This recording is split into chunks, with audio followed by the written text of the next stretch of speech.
The desert had a way of testing men, stripping them down to whatever truth lay hidden beneath the dust and sweat. By the time the young cowboy reached the canyon's edge, his strength was nearly gone.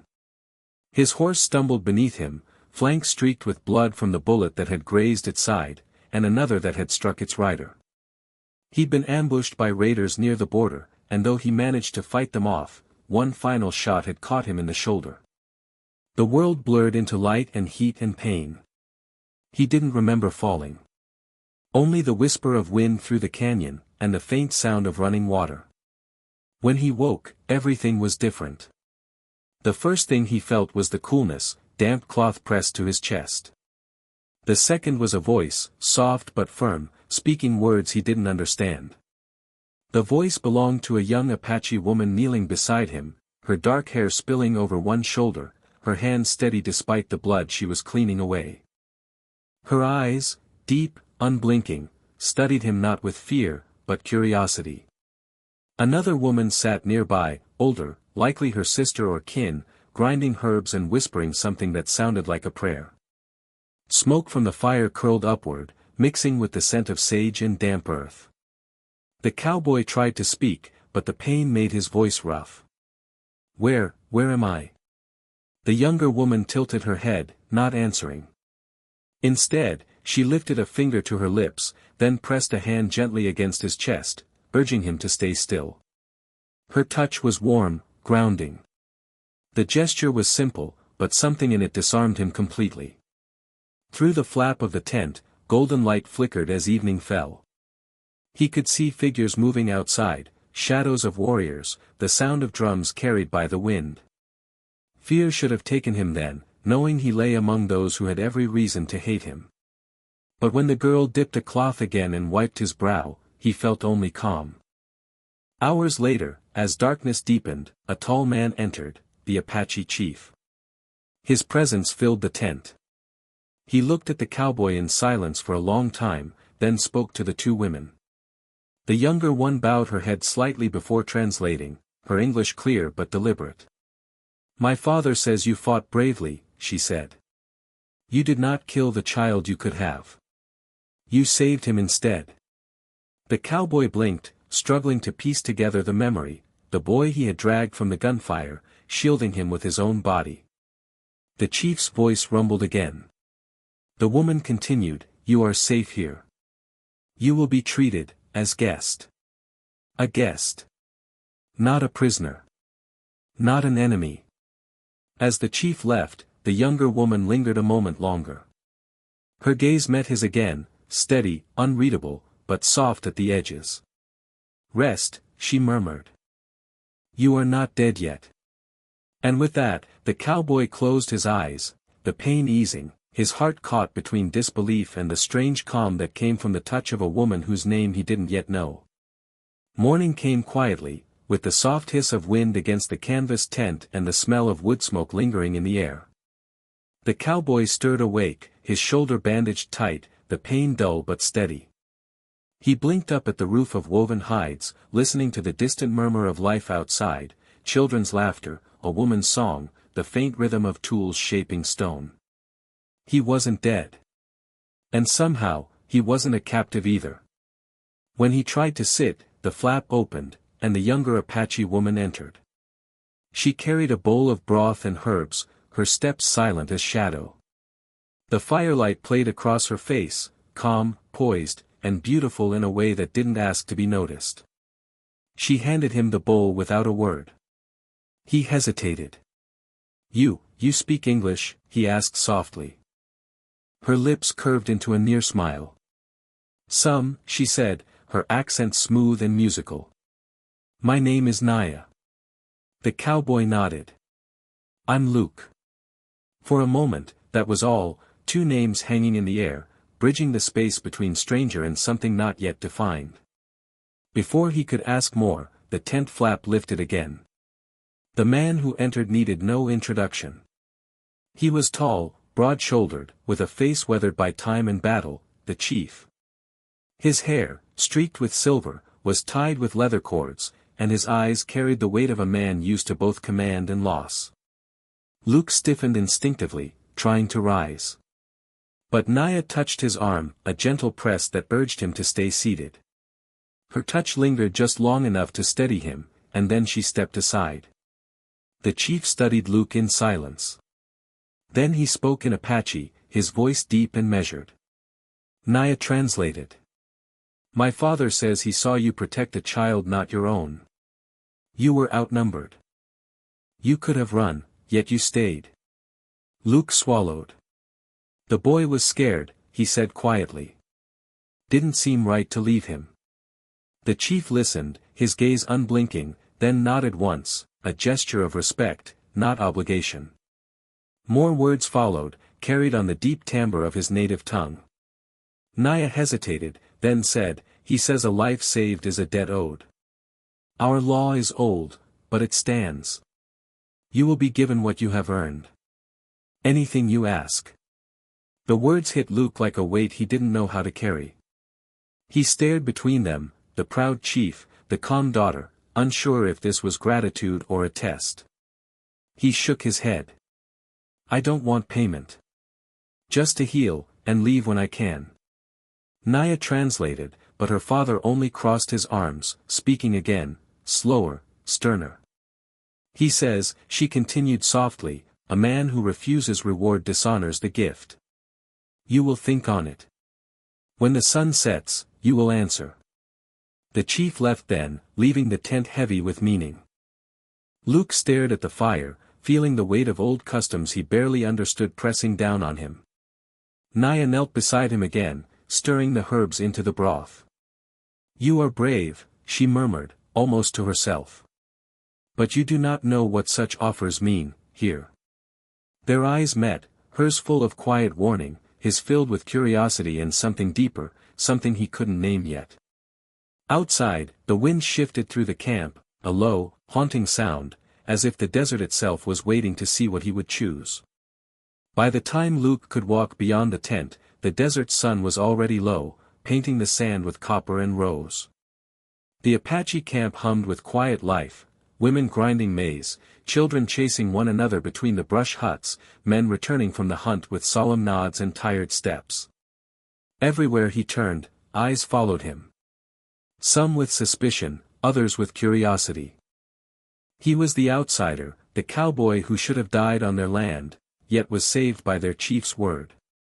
Naya walked a few steps ahead, her pace graceful, guiding him toward the central fire where the tribe gathered at dusk. The air smelled of roasted corn and pine smoke. She spoke little, only glancing back occasionally to see if he could keep up. That's when he saw her, Tala, Naya's older sister. She stood at the edge of the gathering, tall and proud, her long braid glinting like polished obsidian. Unlike Naya's quiet poise, Tala carried herself like fire, confident, sharp, the kind of woman who met the world head-on.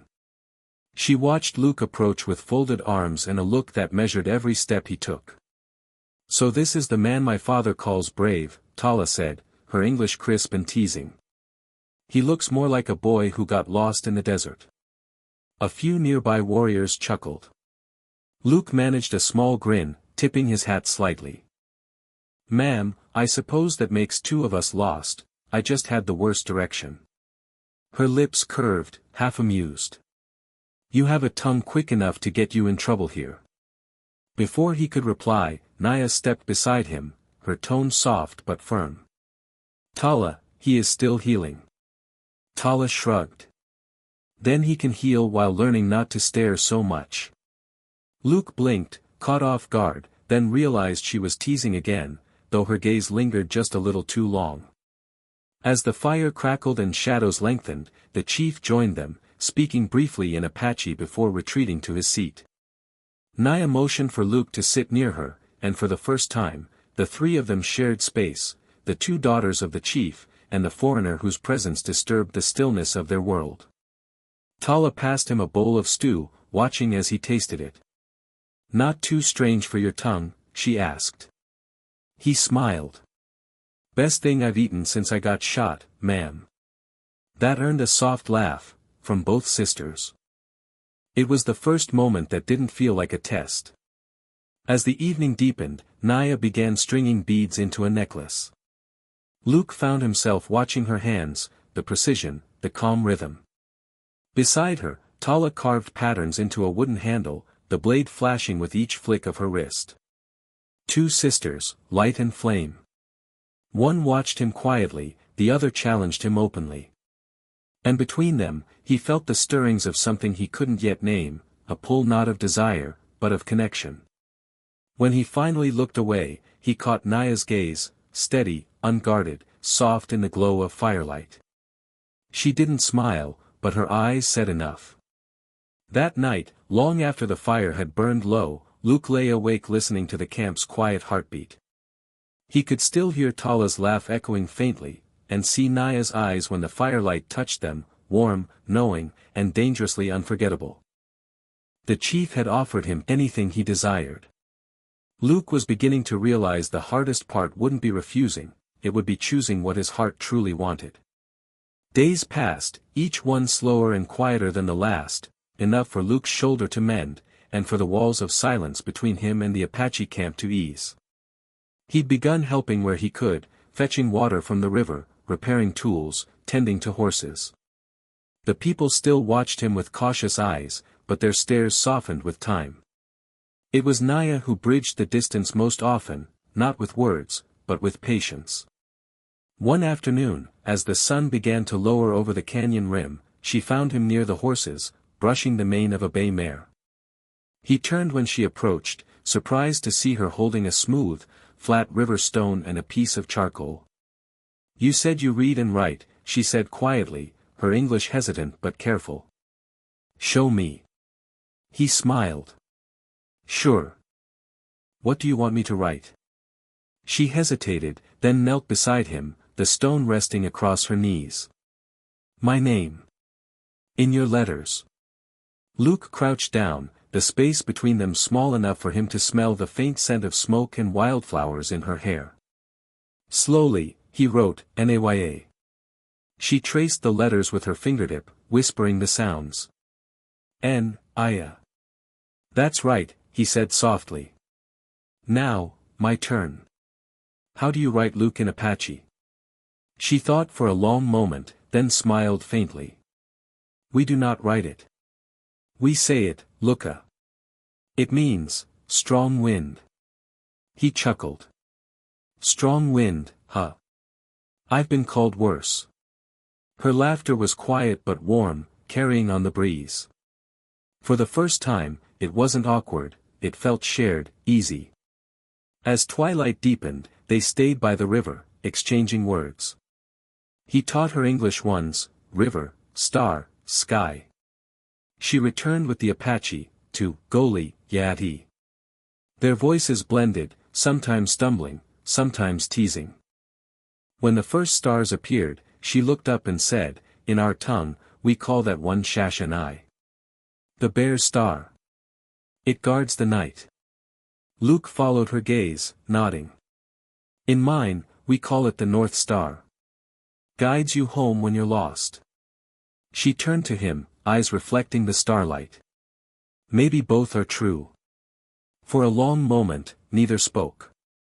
The night felt alive, crickets in the grass, water whispering over stone, wind brushing their faces like a quiet hand. Her braid had loosened, a few strands caught by the breeze. Without thinking, he reached to tuck one behind her ear. She didn't move away. The touch was brief, almost reverent, but it lingered between them like a secret neither dared name. "Thank you," she whispered, eyes down. "For teaching me." He shook his head. "You're the one teaching me, Naya. How to be here. How to listen." Their eyes met again, steady, searching. Something unspoken hung there, soft as moonlight and just as fragile. Then, as if waking from a spell, she rose, brushing the dust from her dress. "We should go. My sister will wonder." Luke nodded, watching her walk ahead, her steps silent, sure. And as he followed her back toward the campfire glow, he realized the desert didn't feel so empty anymore. By the fifth day, Luke's strength had nearly returned. The wound no longer burned when he moved his arm, and the tribe had begun treating him less like a curiosity and more like a man who simply belonged. Still, he could sense something changing, a quiet tension running through camp. Conversations hushed when he passed. Men glanced at him, then at the chief's tent. Even Tala, normally bold and teasing, had gone silent. That evening, when the sun bled red behind the cliffs, Naya found him near the river. Her hands fidgeted with the edge of her shawl. "My father will speak tonight," she said. "He says it is time to repay the debt." Luke frowned. "I told him I didn't do it for a reward." Her eyes lifted to his, full of worry. "He knows. But in our ways, refusal can bring dishonor. You must, listen. Just listen." Before he could ask more, drums began to sound from the heart of the village, slow, steady, echoing against the canyon walls. Naya led him there, her hand briefly brushing his sleeve, as though the touch itself might steady her. The entire tribe had gathered. Firelight licked the air, painting faces gold and shadow. The chief stood tall in his ceremonial cloak, feathers gleaming like bronze in the glow. Beside him stood his two daughters, Tala, proud and unreadable, and Naya, eyes lowered, heart racing. Luke's boots scuffed against the packed earth as he approached the fire. Every gaze followed him. The chief spoke in Apache, his deep voice carrying over the crowd. Naya translated softly at his side, each word trembling just slightly. "He says, a man who saves a child saves the tribe. He says no gift is greater than life, except love." She paused. Her throat tightened as she forced the next words. "He says you may choose whichever of his daughters you want, and she will be your wife." The crowd murmured, not mockery, not laughter, but the hum of tradition being fulfilled. Luke froze, the world spinning slower, heavier. His chest tightened. "I can't do that," he said quietly. "They're not prizes to be handed out." Naya translated, voice small but clear. The chief listened, unmoved, his expression unreadable. He replied sharply, and Naya hesitated before speaking again. "He says, refusing a gift can wound the heart of the giver. But he sees your honor." Luke's gaze flicked between the chief and his daughters. Tala met his eyes, chin lifted, fierce, daring him to choose her. But it was Naya who couldn't look at him at all. Her hands were clenched tightly around her shawl, knuckles pale. He wanted to speak, to tell them this wasn't how he saw love, or choice, or gratitude. But words failed him. So he did the only thing his heart could manage, he placed his hand on his chest, bowed slightly, and said, "Tell him. I already owe him more than I can repay." Naya's voice shook as she translated. The chief's stern face softened just enough, a flicker of understanding, perhaps even approval. The drums slowed. The fire crackled between them. And though the offer was refused, the bond between Luke and Naya, silent, unspoken, had only deepened, forged by the courage it took to honor the heart over tradition. That night, the campfire embers burned low, and the village fell into a silence so deep Luke could hear his own heartbeat. He sat alone at the edge of the river, turning the chief's words over and over in his mind. "Choose whichever of my daughters you want." He hadn't meant disrespect, but he could still feel the eyes that had followed him as he walked away, the weight of 100 years of custom pressing down on him. He'd seen the chief's pride, Tala's defiance, and Naya's quiet pain. The desert moon hung high above the cliffs, silvering the surface of the water. Luke picked up a smooth stone and tossed it, watching the ripples widen and fade. That's when he heard the soft sound of footsteps behind him, light, careful, almost hesitant. He didn't turn. He already knew. Naya stepped into the moonlight, her shawl draped loosely around her shoulders. For a long moment, neither spoke. The air between them was thick with everything that had gone unsaid. Finally, she broke the silence. "You shamed my father today." Her voice was quiet, but not angry, more like sorrow disguised as calm. Luke's jaw tightened. "Didn't mean to." I just couldn't take a woman like she's a thing to be earned. She walked closer, her bare feet barely disturbing the sand. You think I don't know that? She whispered. You think I wanted him to say those words? Luke turned then, and for the first time, saw tears glinting in her eyes, not many, just enough to catch the light. I wanted him to see me, she continued softly. Not as a reward. Not as a daughter he can give away. Just, as myself. The ache in her voice struck something deep in him. Slowly, he stood, facing her, the river murmuring behind them. Then we both wanted the same thing, he said. They stood so close now he could see the faint shimmer of water on her lashes. The moonlight brushed her skin, turning every breath into something fragile and sacred. You could have chosen, she whispered. Tala. Or, me. He swallowed. And what if I already did? Her breath caught, her eyes rising to meet his, startled, uncertain, but full of warmth. Then why didn't you speak? Because love's not a bargain, he said quietly. And I didn't want you to think I came here to take what wasn't freely given. For a heartbeat, the world stilled, only the river moving, the night air cool against their faces. Then, slowly, she reached up and brushed her fingers along his cheek, a touch so light it barely existed, yet it said everything she couldn't put into words. I would have chosen you, she said. Even if no one had asked. Luke's breath trembled. He covered her hand with his own, just held it there, no words, no promises. The connection was quiet, reverent, full of everything both of them had been afraid to feel. When she finally stepped back, the distance between them felt heavier than before, but it wasn't empty. The night wind carried her whispered words as she turned to leave. Tomorrow, the sun will rise. And my father will decide what happens next. Luke watched her disappear into the shadows, his heart caught between gratitude and ache. The desert around him was vast and silent, yet for the first time, it felt alive.